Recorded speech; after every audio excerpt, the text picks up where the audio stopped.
4. Выше! Во! Держи это место! Держи! Держи! Где дым идет? Где дым?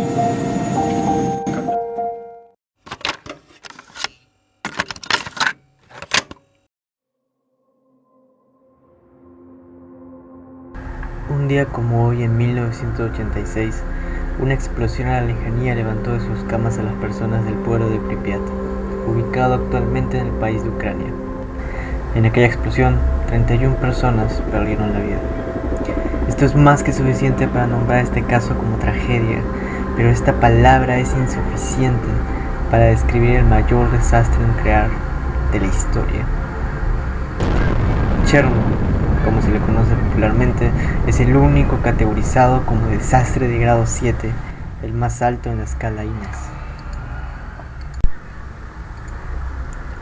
Al ser un accidente tan famoso, fue registrado por diversos noticieros alrededor del mundo, además que con el pasar del tiempo su representación en libros, series y películas no se hizo esperar.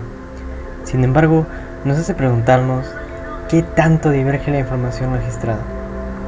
Para ello, nos tomamos el tiempo de analizar, relacionar y comparar diversas fuentes obtenidas a lo largo de los años. Sin más dilación, esto es comparación de las fuentes de Chernobyl.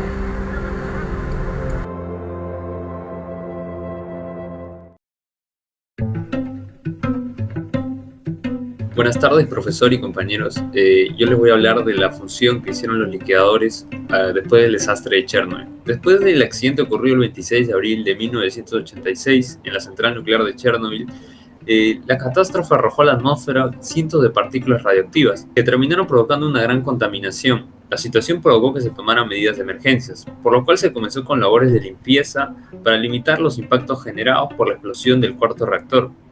Y es que en un principio se utilizaron excavadores a control remoto y robots, pero rápidamente sus circuitos fueron afectados por los altos niveles de radiación, y es por esto que no tuvo de otra que usarse el material humano. Y es que así 600.000 personas fueron movilizadas por las autoridades soviéticas para poder lidiar con las consecuencias del accidente. Los liquidadores estuvieron conformados por operadores de centrales eléctricas y trabajadores de emergencia como los bomberos y el personal militar, de los cuales estos últimos fueron jóvenes de reserva del ejército soviético, pero también incluyó a químicos, médicos, cocineros, mineros, albañiles, choferes, entre otros. Y a través de una orden directa, la mayoría fue obligada a trabajar por un lapso determinado. No obstante, cientos de estas personas extendieron ese lapso voluntariamente. Otras participaron sin presión del gobierno soviético en esas labores de descontaminación, y es que hubo muchísimos liquidadores que sentían un compromiso patriótico, aun cuando estos estaban en contra del gobierno soviético. Todo lo que acaban de escuchar viene de los testimonios de Elena Kozlova y del libro de Andrely del Barro, 012340, que recopila información muy importante y real, a diferencia de todas las películas y series hollywoodenses que nos muestran información que no es tan real. Un caso que yo encontré y que es muy interesante de analizar es el caso de los 3 liquidadores héroes que entraron al reactor nuclear para drenar el agua que todavía existía ahí. Y es que en las películas se nos muestra que estos 3 héroes mueren luego de cumplir su misión. Pero en el libro de Andrew, que recopila información real y verídica, nos muestra que los 3 héroes no fallecieron, y es que 2 de ellos recibieron condecoraciones del gobierno de Ucrania y solo uno de ellos murió en el año 2005 a causa de un paro cardíaco. Y es que concluyo diciendo que la información que se nos muestra en las películas es solo para entretener más que para informar. No es una fuente verídica para poder tener información real. Gracias.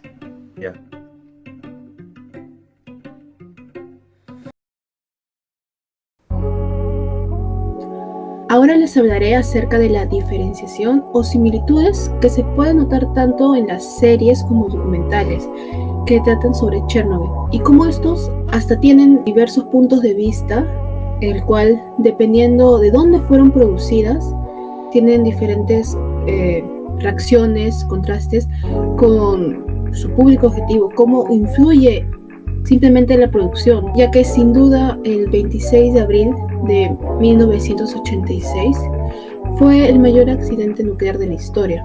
Un claro ejemplo sería la serie creada por Craig Mazin llamada Chernobyl, que fue destinataria de HBO y Sky, donde su producción estadounidense abordaría el desastre ocurrido en ese lugar, que no solamente afectó a numerosos países del mundo, Además tocó un tema, el cual era el incremento del problema ante el manejo dudoso del asunto llevado por la URSS, a la cual Rusia pertenecía hasta su independencia en 1991. La serie no solamente mostraba el funcionamiento de la planta y los residuos que albergaba, así como su situación estratégica con su frontera que era Bielorrusia.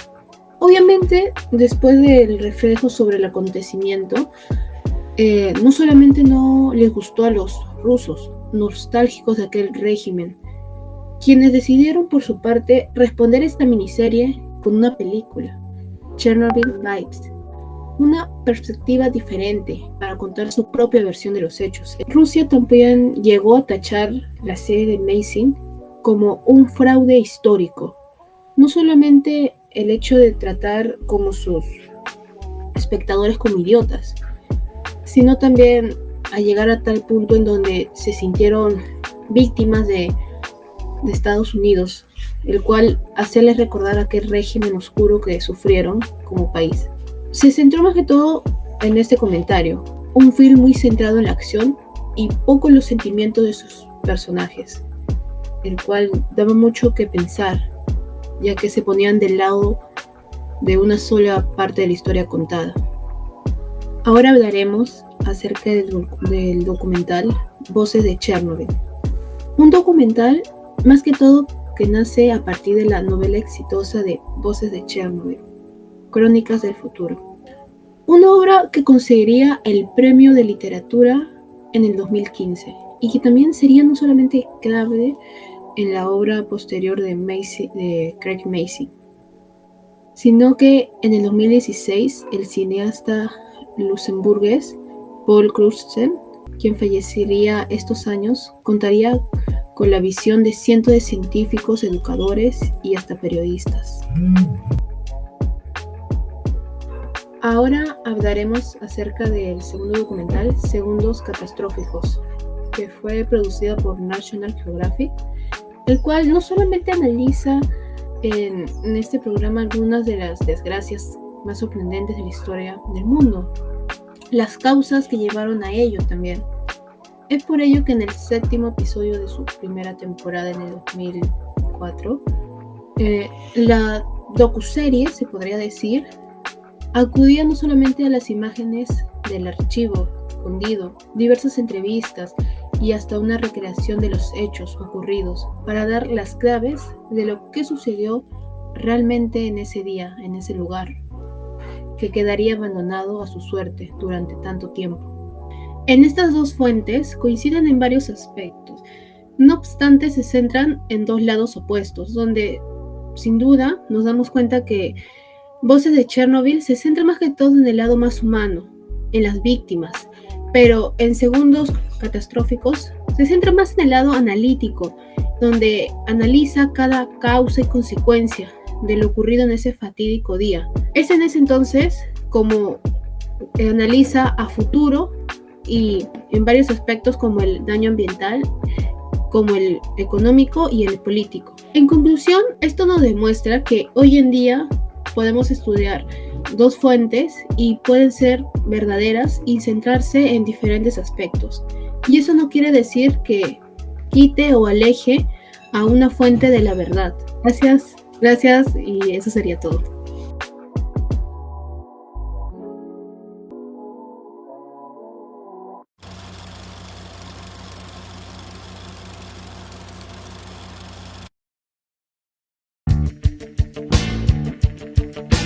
Justo el mismo año en que ocurrió el accidente, salió una de las canciones más famosas de la banda Los Redondos, llamada Jijiji.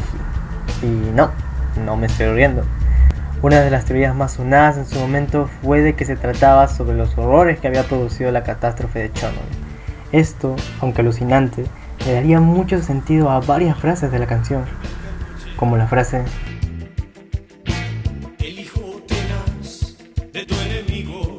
la cual hace referencia a la energía nuclear que fue descubierta por los estadounidenses, sus rivales en su momento de la URSS. Usaste el invento del enemigo a tu favor y te salió caro.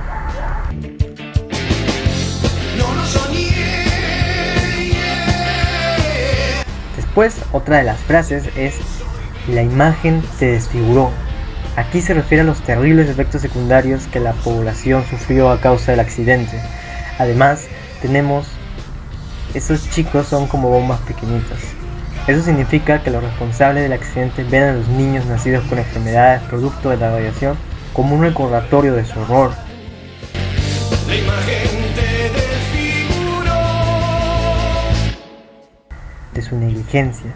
También es sabido de que cuando una persona está expuesta a altas dosis de radiación, tiene que permanecer en un estado de cuarentena, ya que esta misma radiación puede contaminar a las demás personas que están a su alrededor.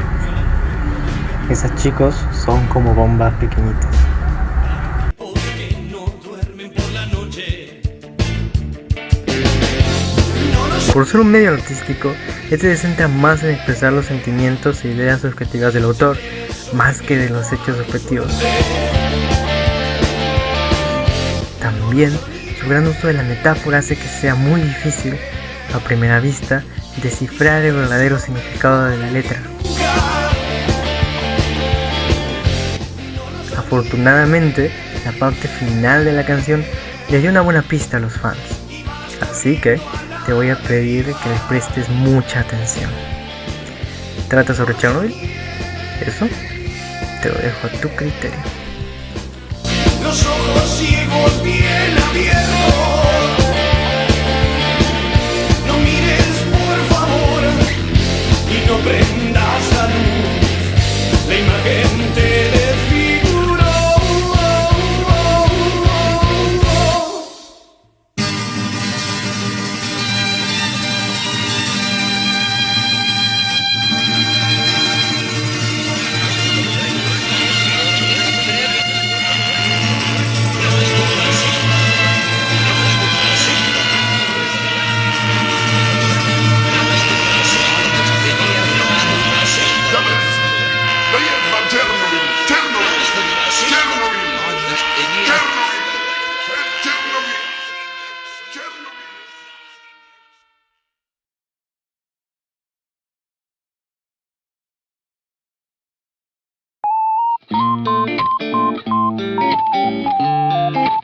Ahora hablaremos de dos fuentes que se someterán a comparación.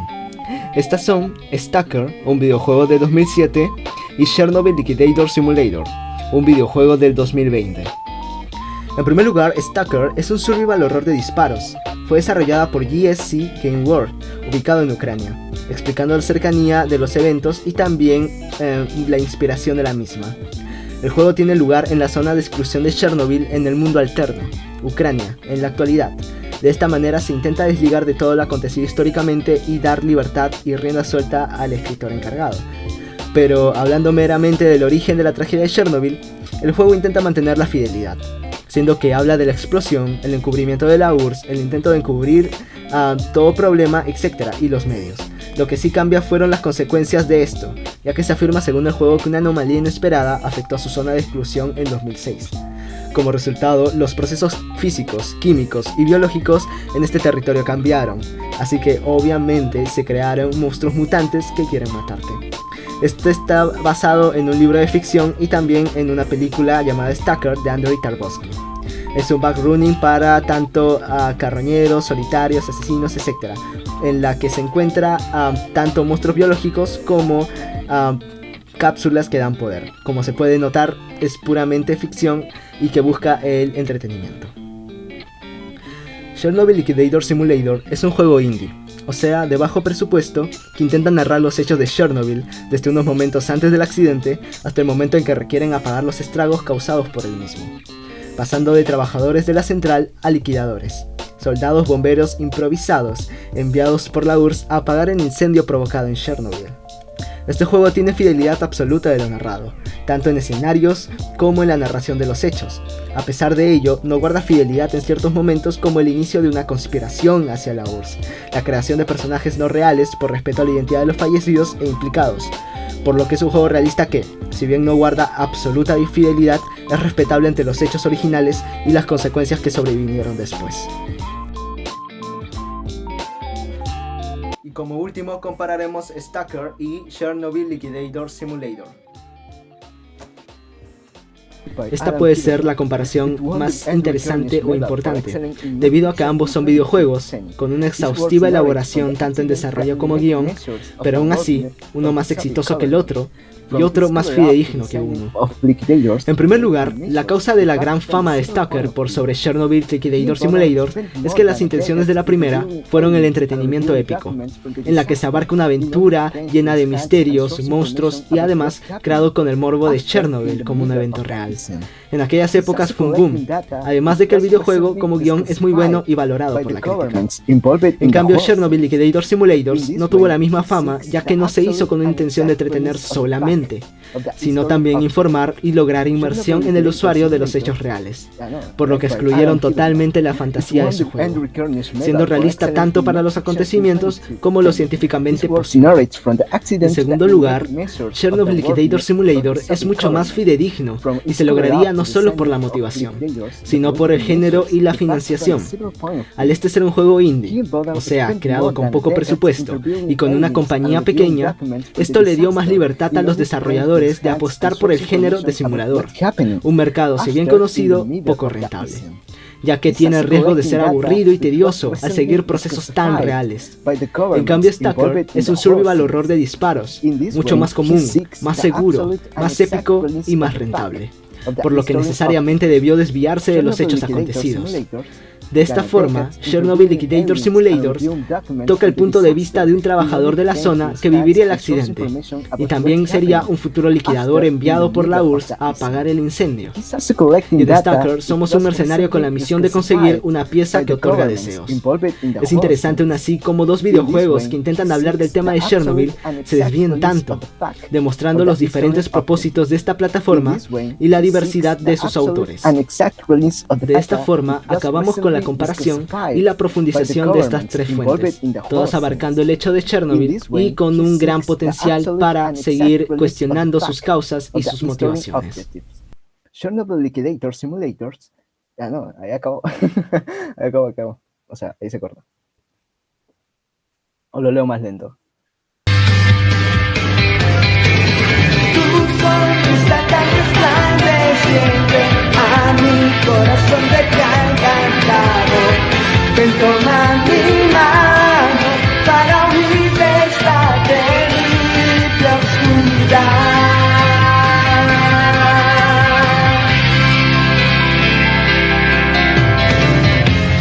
En el instante en que te volví a encontrar, mi mente trajo a mí aquel hermoso lugar que cuando era niño fue tan valioso para mí. Quiero saber si acaso tú conmigo quieres bailar. Si me das tu mano te llevaré por un camino cubierto de luz y oscuridad. Tal vez sigues pensando en él, no puedo yo saberlo, pero sé que entiendo que amor necesito.